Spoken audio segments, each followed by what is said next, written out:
The morning sun filtered through the windows of corner cafe as Marcus Thompson sat quietly at his usual table, sipping black coffee. His walking cane rested against the chair, a reminder of the shrapnel that had torn through his left leg during his third tour in Afghanistan. The Purple Heart medal on his keychain caught the light as he reached for his phone. "Sir, you need to leave," came a harsh voice from behind him. Marcus turned to see two police officers approaching. Officer Blake, a tall man with cold gray eyes, and Officer Rodriguez, shorter but equally intimidating. Both had their hands near their weapons. "Excuse me?" Marcus asked calmly, his voice steady despite the familiar knot forming in his stomach. "Multiple complaints about a suspicious person," Blake said, his tone dripping with disdain. "That means you." "I'm just having coffee," Marcus replied, slowly reaching for his wallet. "Here's my ID, and my veteran don't move," Rodriguez shouted, drawing his taser. Across the cafe, Emma Williams quickly pulled out her phone and started recording. Her hands trembled as she watched the scene unfold. "Please, I'm a veteran," Marcus said, his hands raised. "I served 3 tours." The taser fired. Marcus's body convulsed as 50,000 volts coursed through him. He collapsed, his cane clattering across the floor.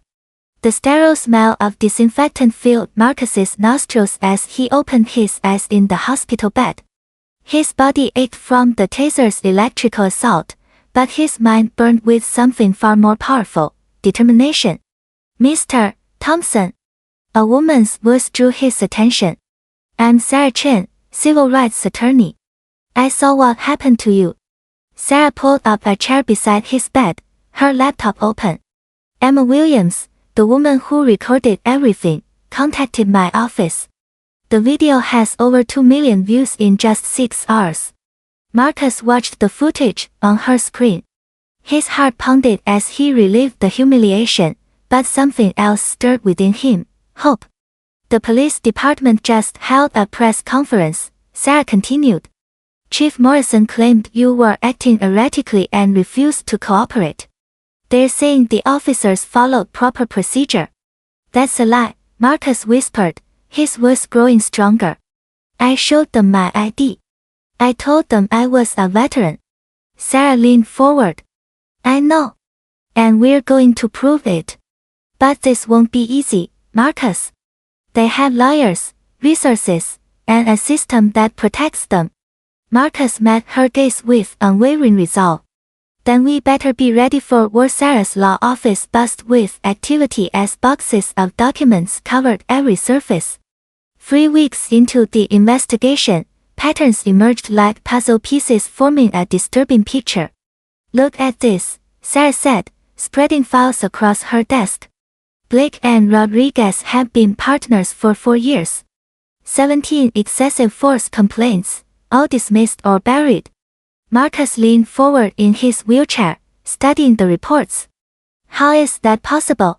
Internal affairs investigations that go nowhere. Witnesses who suddenly change their stories. Evidence that mysteriously disappears." Sarah's voice carried barely contained anger. Her phone buzzed with an encrypted message: "Meeting tonight. Parking garage, level 3. Come along. Phoenix."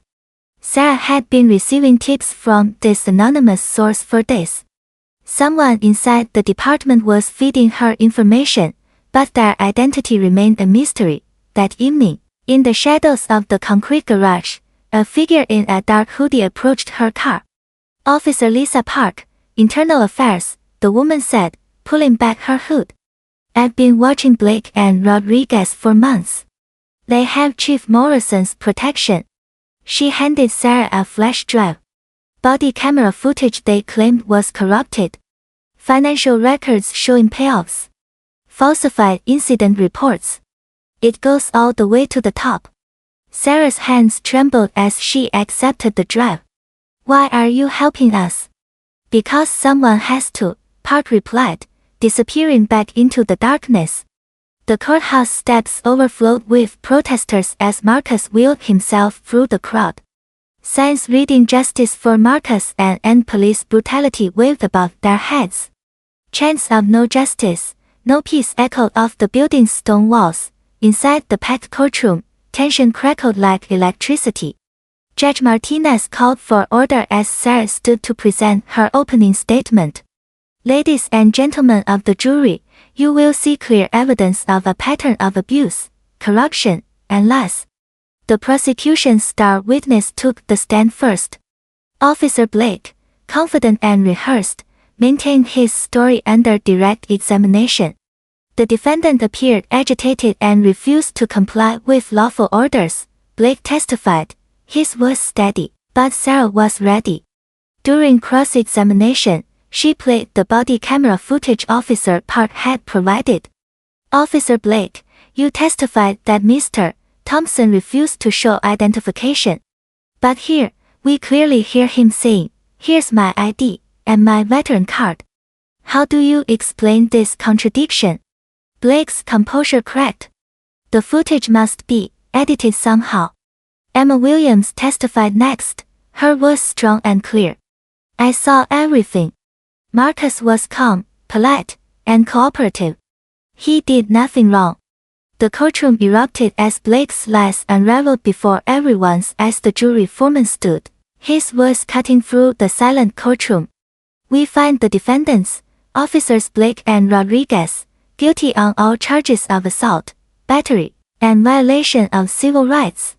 The courtroom exploded in cheers. Marcus closed his eyes, feeling the weight of months of struggle lift from his shoulders. Outside on the courthouse steps, Marcus gripped the microphone with steady hands. The crowd of hundreds fell silent, waiting for his words. Today, justice won, he began, his voice carrying across the plaza. But this victory belongs to every person who has been silenced, brutalized, or ignored. We proved that truth is stronger than lies, that courage conquers fear. Tears streamed down faces in the crowd as his words resonated through the community. 6 months later, Chief Morrison resigned in disgrace. The city implemented mandatory body cameras, civilian oversight boards, and comprehensive police reform. Officer Park was promoted to head the new accountability division. Marcus returned to Corner Cafe, where Emma now worked as a manager. As he sipped his black coffee, he smiled, knowing that sometimes, when justice calls, people answer. Hope had been restored.